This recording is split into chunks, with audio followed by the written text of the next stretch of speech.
Welcome to the Wiss Mama Bear Podcast, Episode 8. I'm your host, Sarah Yacoub. Today's topic, Lessons of 9/11. Who among us foresaw that one day those entrusted to lead in America would put national security second to party loyalty? Wait, what? You heard me correctly. Our national security is currently in jeopardy as a function of partisanship. Despite President-elect Joe Biden winning by a landslide of Electoral College votes and an even bigger landslide in the popular vote, up until November 23, 2020, he was stonewalled out of the transition process. What does that mean? Getting an administration up and running takes time.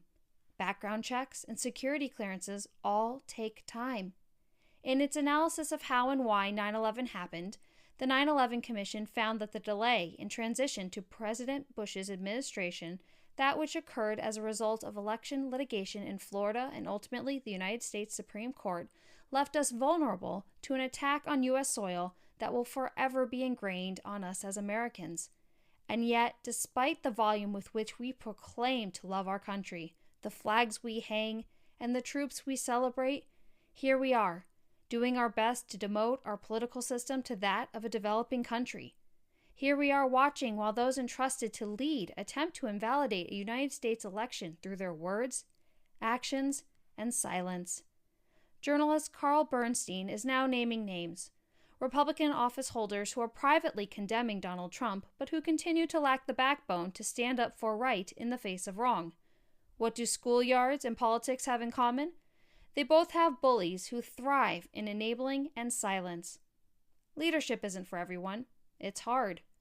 Those who lack the courage to be strong really need to step aside, especially where the price of complacency becomes national security. On November 23, 2020, Michigan voted to certify their election results for Joe Biden. Even though Joe won by 150,000 votes, one Republican member of the board abstained. In Wisconsin, we have Republicans like Dean Knudsen doing mental gymnastics to try to make the desperation of the outgoing president legitimate. Give it up, boys. Even Chris Christie is saying that Donald's legal team is an embarrassment.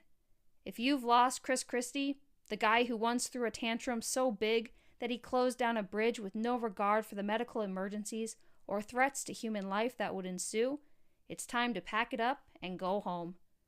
Among the many things that make our country so special, that which, despite all of her faults and room for improvement, makes her worth fighting for, are our peaceful transitions of power.